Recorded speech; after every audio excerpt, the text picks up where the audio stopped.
Not sure what happened. Here, you want some eggies? So I'm trying the low FODMAP foods. And here, baby.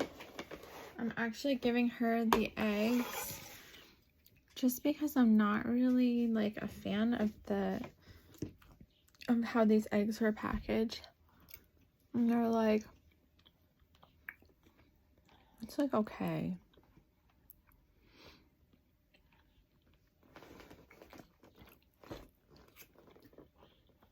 I like that there's sweet potatoes and peppers, but see the peppers, they're like shredded up. I had to look for them because I couldn't tell where they were. I feel like there's a lot of pepper seeds. And I kind of feel like if you're paying $7 for a meal like this, you shouldn't be having seeds in them. There's some kicks too.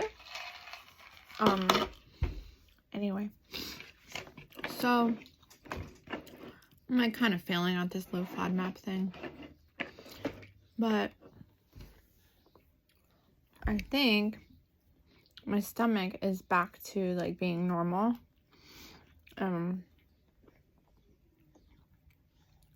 So we'll see. Oh, my nails look good. They're nice and long. I gotta paint them. But we'll see. It's okay. It's like, honestly, the vegetables are a little more spicy than I would prefer. But it did say that they were spicy. So, you know, I really can't complain about that because I knew that's what I was getting. I just took 2 meals out of the freezer because I froze them. Took them out of the freezer. You okay? And put them in the fridge. Just so that I have something easy for dinner or lunch or whatever. I don't really know what I'm going to make for dinner for my family. I actually might make this fish that I have in the basement. I don't know if it's tilapia or what. I forget. Look at little baby Bubba.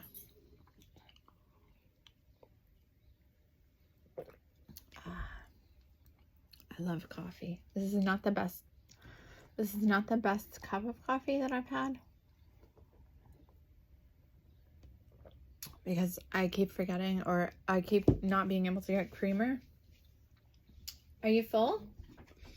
You're sitting there like at church, like, hallelujah. You're so silly. Want to do the picture? Want to do a video? You're so beautiful. Say, we dropped off brother, right? Yeah, Smiley. She's been very crabby.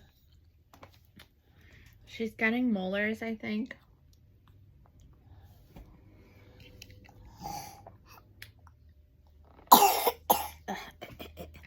So she's had this gross cough, I think, because she's had postnasal drip. Are you okay? Ew, I don't know what that is. But it's crazy. Like, when I bought this shirt is when I was really sick. I think I was like, I don't know. Xavier had just turned a year old because like I was super thin when he got baptized and I was super thin when he had his first birthday, and I thought like, oh yeah, I look great, but this is what it is. I keep putting my arm into this. But like I was so sick, and that's when I started to have the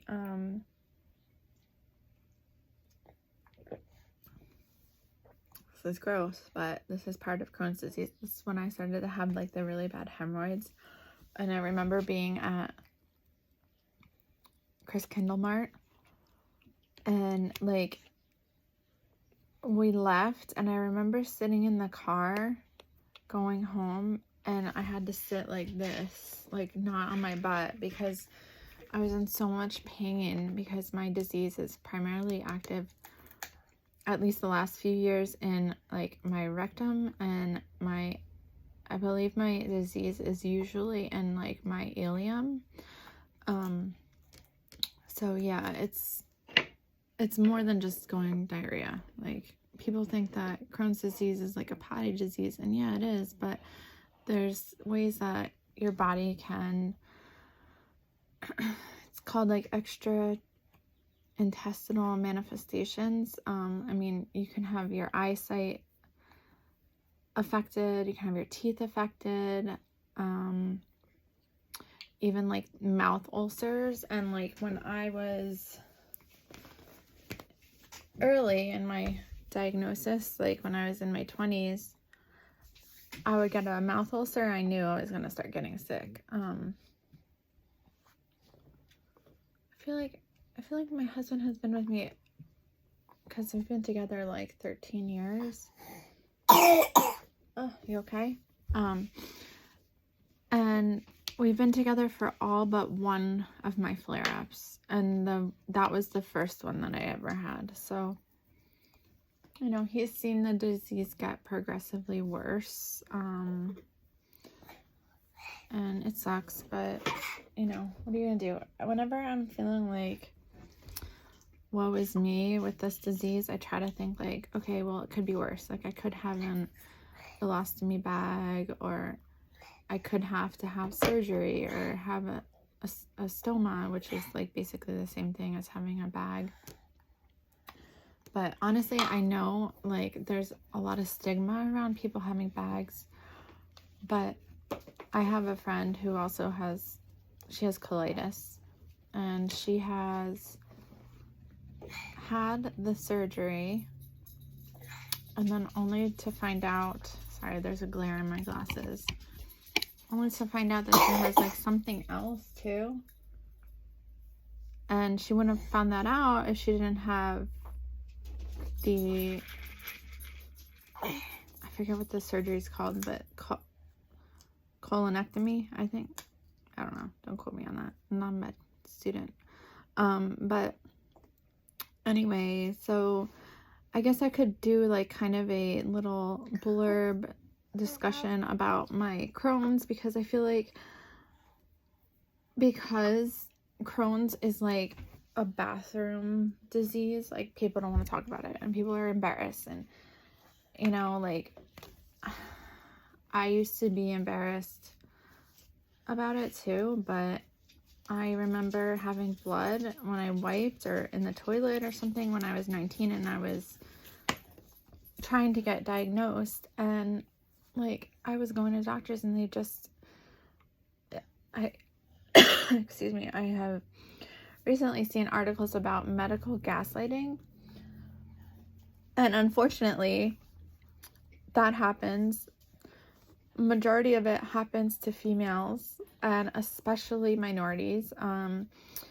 I don't know why, but I guess that the medical data is primarily given to white males, and so the data that the medical professionals have to pull off of, and to like, you know, run information by, like, they've seen how things manifest in white males, which typically, I mean, like, heart disease is something that, stroke and heart disease are things that manifest different in females versus how they do in males. So that's something to keep in mind. Why? She just dumped it all. What you to do? Yeah. What? Are you all done? Usually when she does this, it means she's done. Are you done, cutie? Okay. I gave her a, okay, I think you're done with that. I let her have a Lucky Charms, like, little bar this morning, because she's so crabby, and she's such a, right? You're so crabby, and you're so cranky.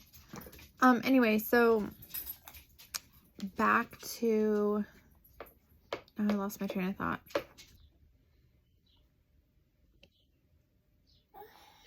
You okay, baby? Hey guys, welcome back to my channel. I am trying, I remember. Okay, so back to like getting diagnosed and like talking about it. Like something that I've seen throughout my like 15 years or whatever. Yeah. Oh my God, 16 years I've been diagnosed. That's crazy. So basically longer, I've had this disease longer than I didn't at this point because I'm 36. So I'm what they call a knowledgeable patient and receptive patient. I know that there's people that don't actually take care of themselves with this disease, and that's like, in my opinion, like medical suicide as far as I'm concerned, because and I'm not talking like people that are suffering and just want to give up and end their lives because of, now I'm like thinking, am I going to get flagged for talking about this? I mean like not taking care of your body so that your sickness progresses, right?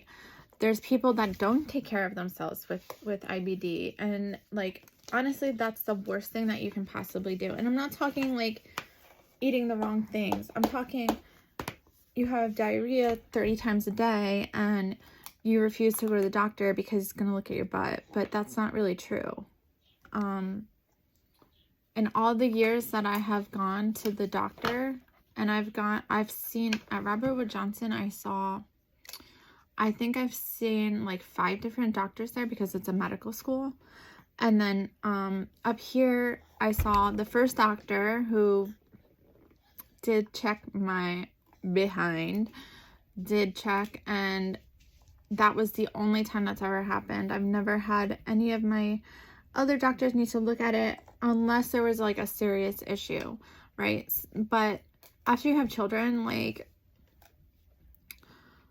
I feel like it's not a big deal. Like, they see your vagina, they see your butthole. Like, people are always freaking out about pooping on the table when they have babies, but I'm like, you probably pooped and you didn't know that you pooped because they wipe it so quickly.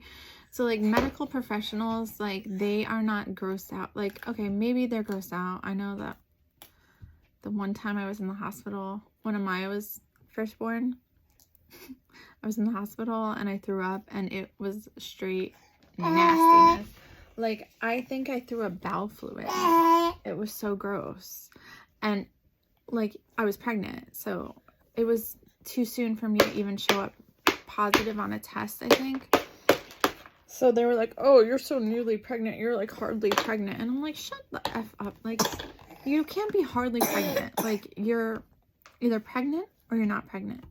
So anyway, besides that situation, all the medical professionals I've ever dealt with, and I've been in the hospital numerous times, many times, not like for very long stays, but like for short stays, you know, they're used to it. So I kind of think like I had to go and get something removed on my bum. And I'll talk about that in another video because that's a whole another conversation. And I don't think we're ready for that this early in the morning. It's only 9:20. But a medical professional is looking at the body as body parts. They're not looking at it like they're looking at it like, have you ever read your medical charts? Or if you are local to me, like if you're in the Lehigh Valley or the tri-state area, like, I'm sure medical coding and your medical records are all kind of the same, because this is like the standard process now that you can see your medical records. I don't even like how this smells. It's like kind of grossing me out. But it's like patient is whatever, like the way that doctors will write their reports about their summary, like after summary report, right? So I kind of try to think of it now as like, okay, they're thinking of it as this, like, patient is experiencing discomfort and anus, blah, blah, blah, blah, blah, blah, blah. Like, that's what they went to school for, you know? When I went to get the thing removed on my booty, like, this is literally what they see every single day. Yeah, like, it's mortifying in the moment, but you're like the 10th asshole that like the doctor is gonna see that day, right? And that was a colorectal doctor, not a GI, okay? So I feel like there's a lot of stigma and confusion, especially when it comes to diseases of the bum, of the intestines, the male, it's just on the tip of my tongue, prostate, right? Like, because people are embarrassed and they don't want to go. I feel like one of the reasons that I really try to speak out about Crohn's and colitis and like not having, if people have blood in their stool, like it's not normal. And sometimes you won't even know that these are symptoms of IBD. Like there's been so many times that I didn't realize that it was something that, are you okay? That could be related. And it's because it's crazy stuff like eczema or dermatitis or things like that. All these things, even your nails, like I've had, when I saw Dr. Doss, and he's now retired, but he was an amazing doctor. He was like head of the Crohn's and Colitis Foundation of America or something in New Jersey, like the chapter. He would look at my nails, and, you know, I've had a pretty long journey with this Crohn's, and I've been on every biologic that I could be on. So I don't know. I just really try to like raise awareness, especially oh my gosh, honey, why don't you take a sip of your water? Because like one of my mom's friends passed away, and it was a really quick progression. And I think colon cancer is a really fast progression because people don't catch it early, in the early stages. And once it's in like, I don't know, stage 4, I guess. I don't know much about it, right? But I do know that the earlier that you're screened, the earlier that things can get caught. And like when you have, I'm gonna do a whole video about colonoscopies and colonoscopy prep because I feel like I could write a book on it. Like I've had so many. Oh, baby girl. But I feel like people are so concerned about getting a colonoscopy when it's like really, it's no big deal. Like you're asleep. Yeah, the like 15 seconds before you're out, it's kind of mortifying, but it's temporary. And like I've had more biopsies than I can recall. I forget what they're called, but you know, like I can look at my charts and things, and it's just like it's not that bad. Like if you can go through other things, like you can definitely get a colonoscopy. But one of the reasons that I try to use my like platform as like whatever, I guess you could call me a blogger. I'm not really, you know, super popular on YouTube, but I definitely do have like a small following of my friends and people that I know, and you know, families and people that I've followed along the way, and especially like others with Crohn's. I really try to get the word out that like if you have blood, you okay? Or constant loose bowel movements, like it's a problem. Like you should never have blood in the toilet unless you're pregnant and have hemorrhoids, right? That's like the only thing. And that's what the first doctor who looked at my booty wanted to tell me. And I'm like, no, I don't think that's what it is, because I was 19. Like what 19-year-old do you know that has hemorrhoids, right? Like nobody. Oh honey, you sound terrible. But yeah, like the whole medical gaslighting thing, like that is a real phenomenon. Like I don't even know if it would be called a phenomenon. Are you done? You want to get out? All done? Okay. But anyway, I think I'm gonna have to cut this short. I kind of feel like I don't even like. I feel like I'm kind of rambling and it doesn't make sense. I hope that it's not confusing or like hard to follow. Okay, so here's the website. I think it's called Modify Health, and you can choose from a couple different plans. Here's the low FODMAP plan, and this is the stuff I got for breakfast. Haven't had a couple of these yet. I had this mac and cheese with broccoli and barbecue, and honestly I was really surprised that it was pretty spicy. Same thing with the scrambled eggs. Make sure that you subscribe and like this video, share. I'd love to have you here with me and my little family. Bye-bye.